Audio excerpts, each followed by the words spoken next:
Hello, I'm Pastor Dave McElwee, the pastor of New Life, a Global Methodist church in State College.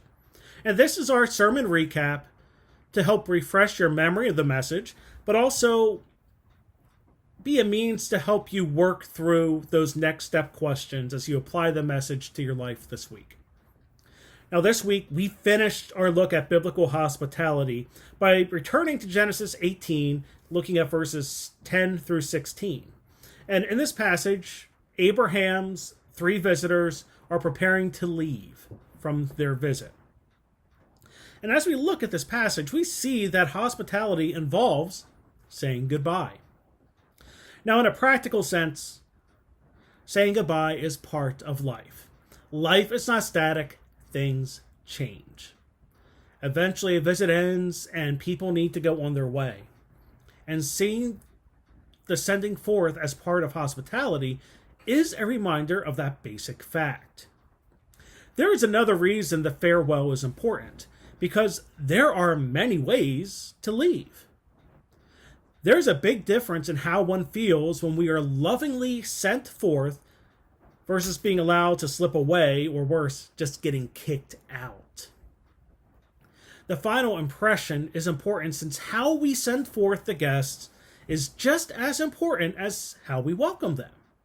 If they feel lovingly sent forth, they will have a different impression than if we told them to get out or just ignored them as they left. This is extreme, but it does prove the point.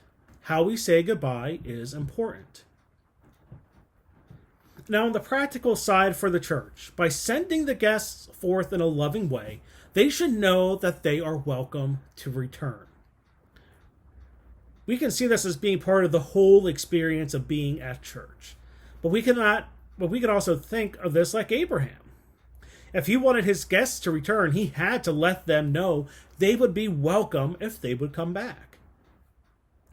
Beyond any desire to grow the church, however, there's a missional aspect to showing God's love to people. This is why hospitality, all of it from the initial hello to restoration, both physically and spiritually, to spending time with them, to the departure, is important. For if we do this right, through us, God can change and impact the lives of those around us.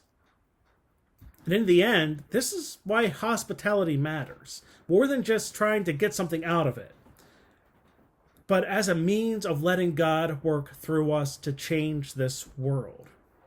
And this is why we have much to learn from this biblical practice. So there you go.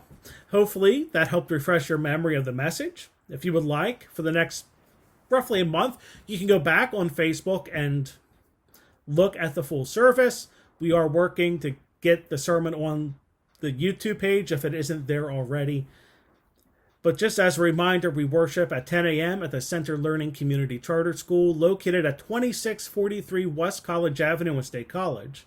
We stream the service on Facebook, we post on YouTube, and we do have things that regularly get posted on our pages. But until next time, I'm Pastor Dave, and I hope you find a way of applying God's Word into your life this week.